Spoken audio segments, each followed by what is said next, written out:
really important. Important in the sense they are the most essential roles. Why it is gone, I don't know. It's the essential roles for children to grow up with. And ideally, two parents are the best. For some reason, if one parent is absent or something happens, then the other parent has to cope. And of course, family, friend circle, extended family, whoever can help. At the end of the day, parents are parents, and in essence, they are the guides, they are the mentors, they are the protectors in the sense that physical and other protection, emotional, physical and other protections. And they should be, and they are, and they should be role models. And they are the educators, teachers, friends. There are lots of things in a parent. Schools teach children educational aspect. Mosques can teach them prayer and other things, but parents should and can teach them everything. Now, we discussed these three areas of parental roles. One is the nurturing. That means raise our children with wholesome growth, providing basic needs, security, giving love, attention, time, support, understanding, acceptance. These are in fact parenthood. Parenthood is embedded in every human beings who become parents. They don't have to be expert. They learn through the process. They learn from by observing other people. But the other two elements, structuring and educated, that needs some qualities, background, skills, and we don't have to have probably formal backgrounds, formal educational or degree, but in essence, we need to know how we can structure the life of our children through discipline and direction. And my discussion today is this one. And the third one is educating, creating good human beings, good Muslims, and good citizens. Okay? And we discussed this nurture element. Nurture means if we nurture them too much, that means undue attention, and children can grow overly protective, and if we become overly protective and intrusive, children probably will not learn life skills and social skills, and children can remain egocentric. So these are more or less from the research of established organizations. On the other hand, if we are major in giving them proper balance, nurturing balance, then emotionally they will be distant, not involved enough. Children may not feel loved, and they may not develop trust. So there is a balance, and Islam itself is a religion of balance. And if human life follows the Islamic balance, then there should be more or less in the middle. Middle means it's not in a straight line. It's not, middle way doesn't necessarily mean Sirat al-Mustaqim, but that's the straight path. Middle way means there are lots of rooms to maneuver. It's not just line in the 50 and 50. There could be, say, 30, 40. On the other hand, 60, 70, 80. So it's just big path, middle way, away from extremes. That I understand as middle way. Let's go into the discussion of structure balance.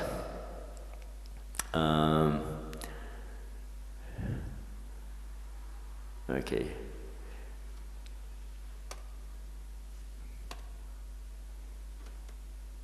It's going other way.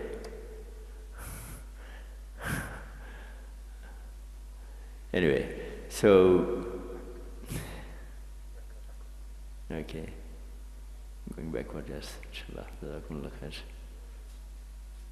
yeah, this one, sorry. Yeah, I discussed this a bit. When I say structure, in essence, I'm just mentioning discipline. Because there are 5 components or ingredients of raising a child. One is the balanced growth and development. And in essence, that was my nurturing in the first discussion 8 months ago. And most important element is relationship. I'm not going to discuss this, but I'm discussing the third element, which is discipline. Now, discipline is a very big topic, and it could be misunderstood as sort of punishment, and because there has been in all cultures in the past, punishment has been a system to raise children. The English saying is, spare the rod and spoil the child. That means if you don't beat your child, then you spoil your child. That was the Victorian philosophy. This is not practiced anymore, and education psychologists and child psychologists, they don't agree with this now. But to me, we don't have to beat, and we should not beat or hurt children, but a very strong discipline regime is important at home. If there is no discipline of life, and if we just agree with everything that a child wants to do and wants to enjoy, then that child will be automatically spoiled. We don't want that. On the other hand, our discipline should not be as harsh as it says that we have to use stick for them. We cannot use the stick. Especially, there are legal implications in some countries. Physical punishment is illegal in many countries, most countries in fact now. In England, legally it's not totally illegal, but is highly discouraged. Even in probably a few decades ago, headmasters were allowed to have cane in their hand. Normal teachers, they could beat in the past, but schools made a rule that normal teachers cannot do this, only head teacher would do this.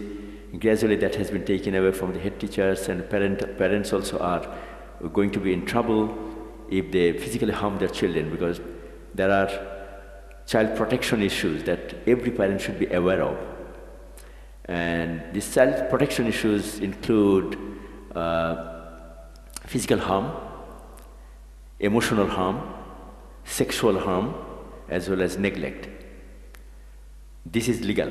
If a parent himself or herself hurts a child physically, say holding the hand very tightly, and there is a mark in it, and the next day child goes to school, and a teacher sees this and has got any suspicion, then teacher's responsibility is to report it to the child protection officer, because it goes through the system. Then you may be in trouble. You have to explain many things. Although the child is your child, you have the right to do many things, but physical punishment is not acceptable. Same way, emotional punishment, threatening a child or creating fear in a child. Sexual, we understand, sexual misbehavior of the children. And neglect means if a child is not looked after properly, a same cloth is worn, say 2, 3, 4 weeks, and everything doesn't take shower and looks shabby, and child protection officer may ask the reason for that, and if parents have to explain. Okay, so this is about discipline as well as the limits of discipline. It has to be in the middle, not too liberal, not too rigid. Too rigid can drive away your children from family or even from Islam. I have been dealing with 1 or 2 cases, very dangerous and very worrying. And parents, out of love, want to do many things with the children. But if they don't know the basic child psychology and the law of the land, they would make a mistake.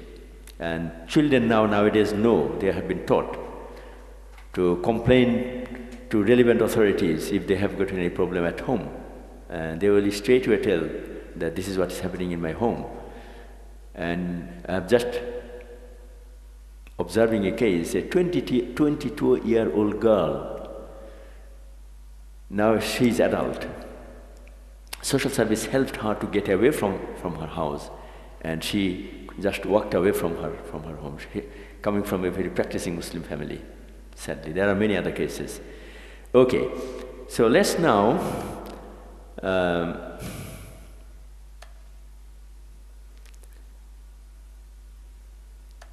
it's not moving again. That's why I normally want to carry my own laptop, but it's... Oh, that's another option, okay. Okay, so structuring life means disciplining a child's life or children's life in a family. And for that, there are some techniques, there are some ways that has to be used with intelligence and common sense and wisdom, and normally not over enthusiastically, on the other hand not so coolly.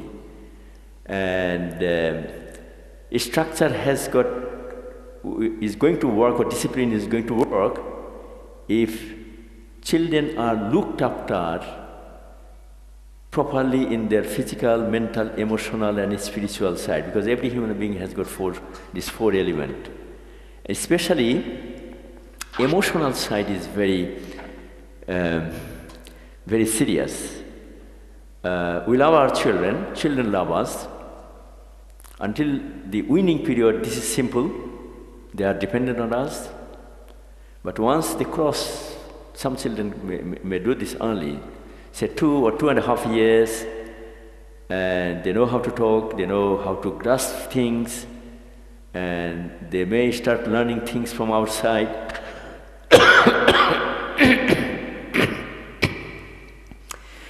So the love that you give our children, probably I need some hot or warm water, brother. So the emotional side, children normally have got an upper hand in the emotion. For tiny little things, they could be emotional. They could be envious with their sibling. They could be angry. And their expression of love and fear could be through crying and smiling, only all those things. That's why a child... I need hot water. Okay, thank you. In a hurry, I left my bottle. I've got some dry cough. Anyway. So this positive emotion has to be expressed by the adults at home, especially moms and dads. Mom and dad should be formally and naturally express their love in terms of expression as well. We love our children. That has to be expressed. Children love expressiveness from their teachers, from their moms and dads. If they go to nursery, you will find nursery teachers know how to talk in a child's language. They express their feelings because they have been taught to do this. Many Asian or many Muslim parents may not be overtly learning this thing, that this love is a matter of feeling expression. So if we love our children, we have to say this. They will feel that, they will say this. It's a reciprocal thing. And there is no embarrassment in saying this. So love, happiness, making comment, doing some good, appreciate, you have done a wonderful job, mashallah, well done in whatever language you can. That appreciation is part of showing your love to the child. Once you do this, then they will see that I have done the job, my mom and dad has appreciated this. If mom and dad do not say this, then they will not feel value. So, because children's feeling is very raw, that creates in them self-esteem, patience and honesty. And of course, our feelings come from our hearts. Allah subhanahu wa ta'ala has given all our mental things in our brain and feeling in our hearts. So this one and this one has to brain and heart should work together. And brain is about education, about knowledge, about calculation, about number, about thinking. And positive thinking will keep someone away from stress. And this can be enhanced by playing, staying with people that one loves, and reading good materials, and then learn the technique of how to remain cool, because this element is important. And of course, spiritual happiness is another element, and spirituality depends on culture. In Muslim culture, spirituality in the highest levels is coming closer to Allah subhanahu wa ta'ala, seeking pleasure of Allah subhanahu wa ta'ala. And it's qalbun salim, mutmain qalb. But that's for the adult discussion. For children, parental love and feeling emotion and happiness, gradually they will realize that there is a connection between this emotional love and spiritual feeling. But in the early stages of the childhood, probably they will not. Okay, and for that, if we want to structure our children's family through proper discipline, and family values have to be created along with the things that we have just discussed. What are the family values?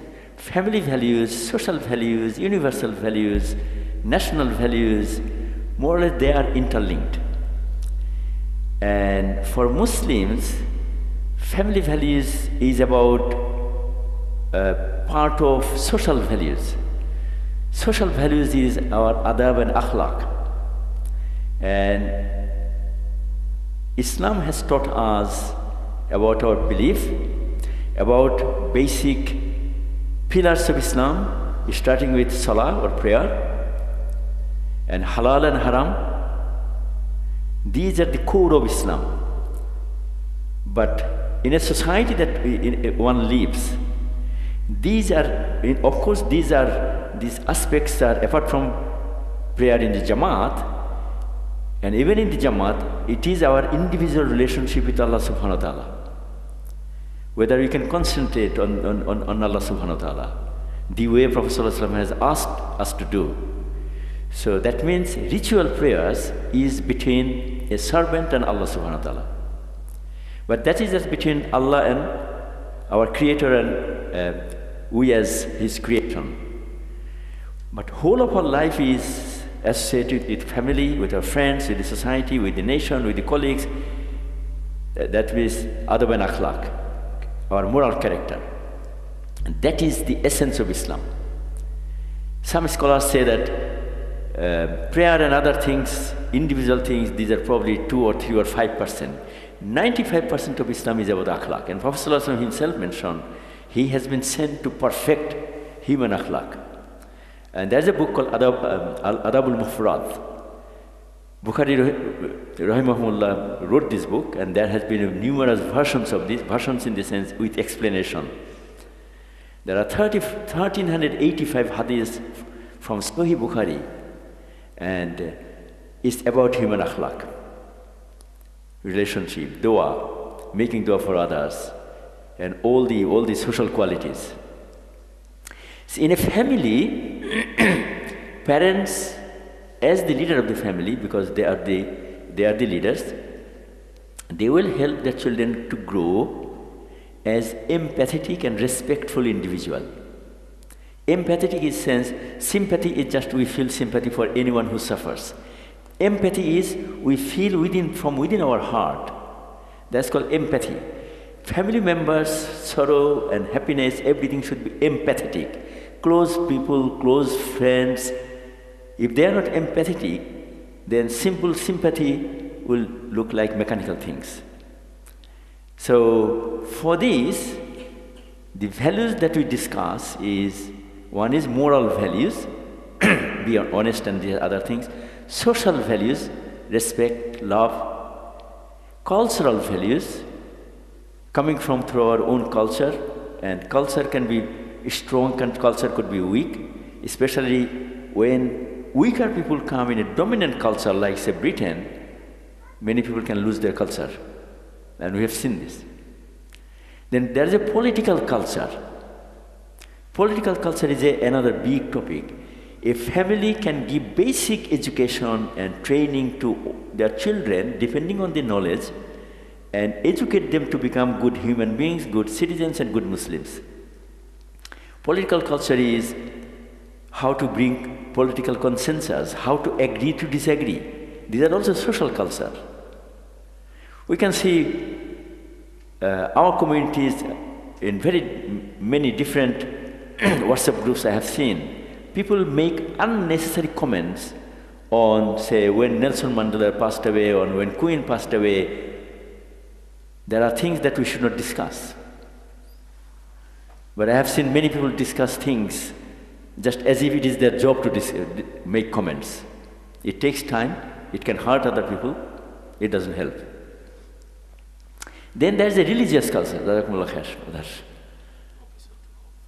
Okay. This is fine, shukran.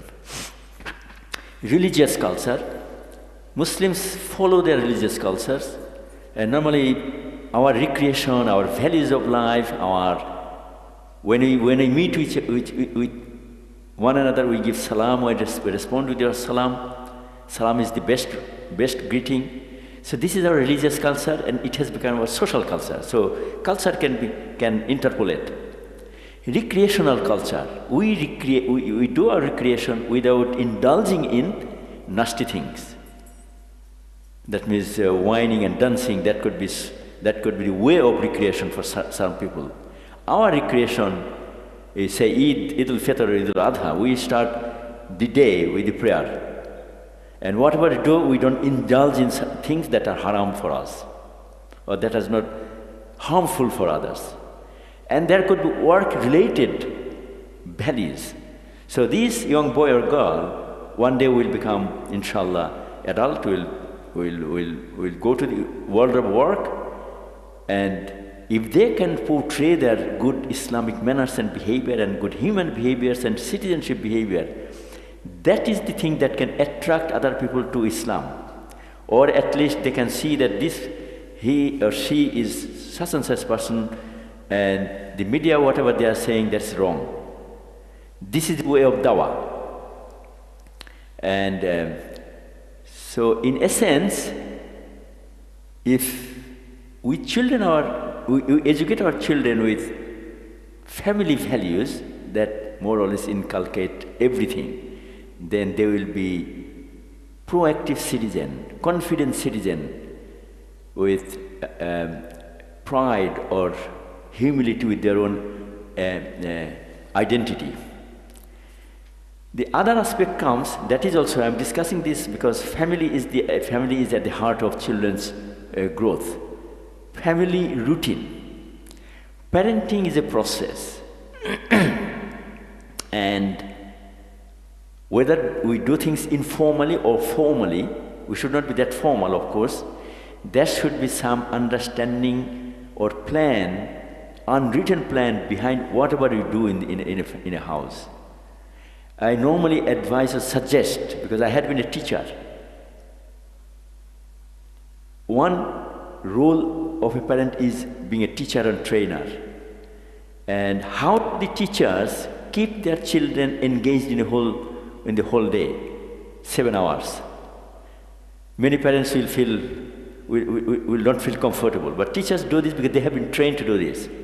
They divide their time, especially primary children. Secondary children, I was a secondary teacher. Secondary teaching is just subject teaching. Primary teaching or nursery teaching is just you keep them busy productively. Busy but productively, so that they don't simply waste their time with the iPhone or iPad and others, or they just simply play. It's a variety of things. Primary teachers are expert in this area. And so teachers follow out of the school plan, they have a class plan. Because in the primary school, every a teacher is the teacher for the whole day. In secondary teachers, subject teachers are there. So they know when children should go for carpet time, play time, lunch break, meditation time, this time, that time, they divide that. If a parent has got some teaching skills or understands this, in the weekend or holidays, they will more or less employ some of the techniques that the teachers do in the school. That becomes easier for them. It became problematic for many parents in the COVID period because they were stuck. We were stuck, especially in the 2020, for a few months. How do you spend time with the children? A small house, not much experience. So that could become useful if parents know to make a family routine. Ideally, there should be a weekly, informal, written or unwritten plan for children, and a mature children should be involved in discussion or give their opinion, because if someone is asked for opinion and give the opinion and there is a consensus in this, everybody feels ownership of that. So matured or children with understanding should be part of this decision-making process. Okay, let's sit today, and for next week or our weekly program, what would we do? How many days we should do this and that thing? Eating habit, prayer time, this time, anything that a family normally does. And then, if parents break that into a daily routine, then it becomes easier. Now, in this country, because it's a cosmopolitan, pluralist, and we don't have servants at home like the rich people in the poorer countries may have, or even family members helping us. Mom and dad are the only people who should be responsible for this. So their jobs should be divided. Everything should not be put on the mom's desk. And there could be implications for that, as well as postnatal depression, and it's not fair. So I'm not saying that mom and dad should do equal jobs. Obviously, until the 2 years of age of children, mom's responsibility is obviously higher, and depending on whether mom works or whether at home or housewife, and dad and mom should make a plan, weekly plan, daily plan, and at least weekly plan, because if in some situation both parents may work. Okay, once the decision is made, then we should rely on Allah subhanahu wa ta'ala. We share our job, rely on Allah subhanahu wa ta'ala. And then for school-going children, it is always better, as I mentioned, to have weekly plans, and teaching experience or learning from some relations who are teachers may help us. One thing moms and dads should do is to show consistency in what they do, because that is essential. If parents are seen by children to be consistent and behave sort of professionally, children will have more respect for the parents, because that is what they have been seeing this in the schools. And because children want to, when they go to school, mix with other children, see different types of teachers, obviously they will compare their parental performance in handling them and teachers' performance in handling them. I'm not saying that teachers are perfect and parents should always learn. Parents can be better than the teachers. It all depends on how parenting is taken. In my opinion, it should be taken as seriously as anything, because children should be at the heart of our family life or parental life once they start growing. And I'll probably discuss this in the next week, because there is a Muslim tradition of raising our children. There are 3 stages of parenting: 0 to 7, 7 to 14, 14 to 21. And 0 to 7 period is fundamentally important, because that's where a seed is gradually comes as a little tree, still vulnerable. But depending on how we water the seed, water the plant, give them light, give them all sorts of environment, the tree will grow, plant will grow as a big tree. Similar, in the same way, a child will grow as a good human being, citizen and Muslim, if we can nurture them from their birth until 7. That's one phase. But that we'll discuss this next week, inshallah. Okay. Mentioned about family values, family routine, now family sessions. It is a wise decision for parents to have regular family session with members in the family. If there is an extended family, then with extended family there could be wider one. But I'm talking about the children, mom and dad, or core member of the family, they should have a regular family session. Ideally, it is better we have this once a week, because that is really going to be helpful. Children can remember things. Parents can also, it will remind them what they did last week, what they should do next week. Okay? And in this family session, there are things that could be discussed as well. And that creates a bond or sustains the bond as children grow. Because as children grow, our relationship will be there, but that loving, that body-to-body touch relationship will not be there, because they grow, they become big, they can become bigger than moms and dads, and they could be probably more intelligent, and we make dua that they become more intelligent and successful. How do you keep this relationship that's eternal? Eternal means this until the day of judgment. These family sessions with open discussion on certain things about the family, about their wider society, about quite a few other things. Adab, akhlaq, and normal habits when one enters into the house, spread of salam, love, kindness, feelings, Islamophobia in the society, depending on children's mental ability to understand this. Anything under the sun we can discuss, but parents have to be really careful not to choose wider subject. Things that are relevant to their children's growth, they should be discussed. And if a child is 5+ or goes towards the end of primary school or goes to secondary school, normally they have learned things from school, they know how to present themselves. They can even be asked to just discuss a subject. That will help them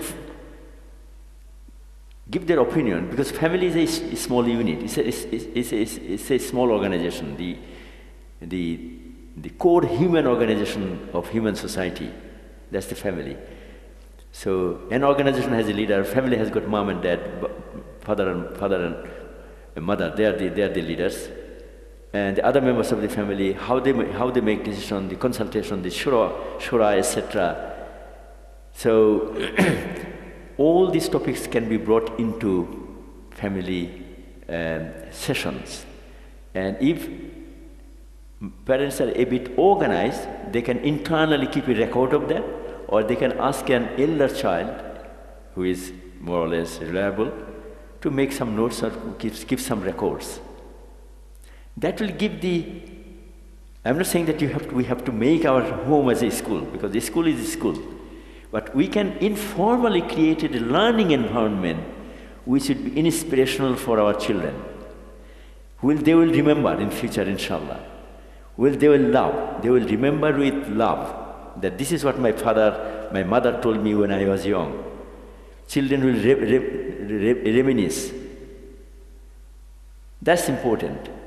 And for any family session or family, anything, the environment has to be open so that everybody can feel comfortable in talking. In fact, we should ask our children to talk more and more and more so that they remain open, because one day they can shut their mouth. and do things that we don't know. Many parents do not know what their children do, especially choosing their spouse or career and other things.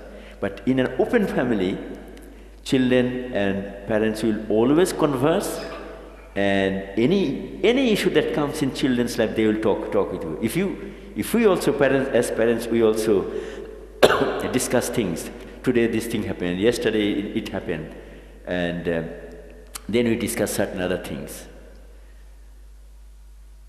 Then family rules. I have talked about family values and family. So 3 things we have discussed. Family rules. This means in this discussion, in one of the family sessions, mom and dad, maybe monthly or in 3 months, can decide that let us make some family rules. Children have grown, you want to play, you go outside play, and what time should one be at home at the latest, and what is the time for eating together, and if not every day, at least once or twice a week, we should eat together, sit together. And that rule can be written down, informally remembered, and children will remind parents then that we should follow this rule. What I'm saying, that informally we create an environment of talking together, following some rules that needs to be discussed within the family circle, and creating values, so that at the end of the day, as Muslims, we can raise our children as better Muslims, confident Muslims, with core values of Islam and knowledge of Islam and practice of Islam. At the same time, we engage with the wider society as equal citizens, with confidence. We don't shy away from the society, fearing that if we mix up with them, our Islam will be lost. If we feel that our Islam will be lost by just meeting with the society, then that means our Islam has been very weak. Muslims had always been confident. Wherever they went, they were not converted by others. They virtually brought Islam to the new people in wherever they went. That's the way Islam is spread. And the way of spreading is the adab and akhlaq. Because other people will not see how we pray, whether our concentration, that is between Allah and us. It is adab, akhlaq, quality, character, hard work, smile in our face, helping others on our own. In fact, amr bil maruf and nahi anil munkar in the best possible manner, that will make us friendly to the society, and society will be friendly to us. At the moment, Islamophobia is rising through the roof, unfortunately. Okay, nearly finishing. I said that I mentioned these parenting stages. I'll mention this next week as well, because this is important. Umar Adranus will be Azan now? Okay. Are you going to hear this Azan, or are you going to hear this Azan? No, just go ahead. Okay. In fact, we're starting at 30 minutes past. So that means you have 30 minutes that you come. Okay, inshallah. Yeah, I'll finish in 5 minutes, inshallah. Jazakumullah khair. If the adhan is given, I will stop. If adhan can be stopped, then I can.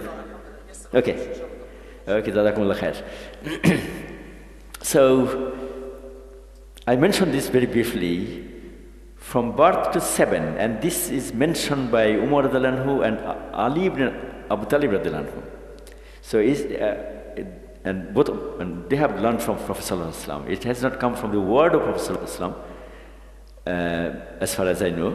But this is very important, these 3 phases. And one of the reasons is Prophet sallallahu alaihi wasallam has asked us to counsel us to tell our children to pray when they are 7. He hasn't said that you start from the age of 5 or 6. That's why in proper Islamic civilizational schools and colleges, proper formal education will start at the age of 7. But the first 7 years is about giving the love, security, play, spend time productively so that they don't spend time in the meaningless things. And they grow with inspirational family environment. And 7 to 14, by the time someone hits 14, one will be cross the puberty. Because puberty is the most dangerous or serious phase in one's life. Dangerous in the West, in the materialist society, but puberty could be the source of energy in a proper Islamic environment. And you know the few Abdullah ibn Umar, Abdullah ibn Amr ibn As, the few Sahaba, they were teenagers at the time of Prophet ﷺ's, towards the end of his life. And they grow with, the way they grew, unthinkable. Each of them became expert in, they became the ocean of knowledge in their own ways. But puberty could be a very difficult phase, and puberty normally comes secondary age. And secondary age children normally go to school on their own. They go to different school of distant places. So that means they are independent. So I'll discuss this inshallah next time. Let me see what else is there. And one other thing, I will finish with this. We need to learn how to keep our children engaged, as I mentioned, with productive things. But it will only help us if we can get them involved in household works. Say, tidy up things, cleaning things, helping mom and dad, making their own bed, tying their own shoes. All these things, normally moms have the tendency to help their children because moms love them probably more. But if children are asked to do certain things, there are few benefits. One is, you lovingly can say that with a beautiful name, can you do this, please? So art of saying things, and the child will respond positively, inshallah. So communication is there. And if the job is done properly, you can give them thanks and this appreciation. This is important, and they will love this, and that will give them more confidence. And this relationship building starts from these sort of small things. The third thing could be, mom and dad could be very busy, and if children give a little hand in some of their works, then at least some of the work is taken away from them. And children learn how to do things. It gives them social skill and life skills. So, but many mom and dad, out of more love for them, want to do everything for their own, even feeding when they're 11 or 12.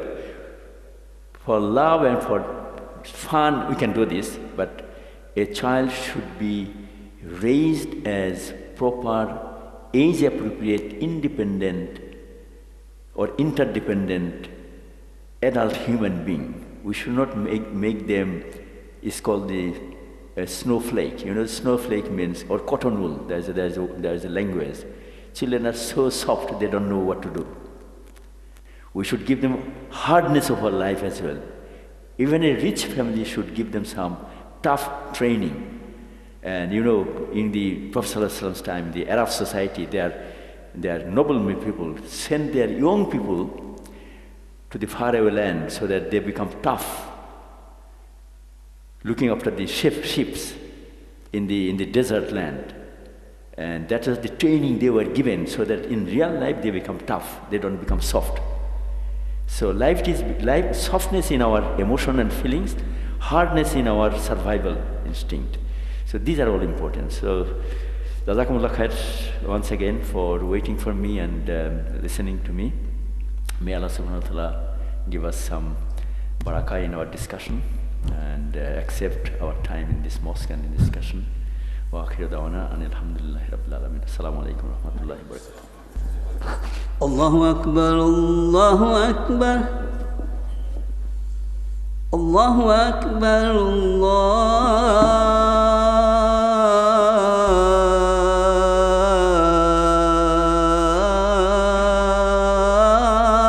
الله أكبر أشهد أن لا إله إلا الله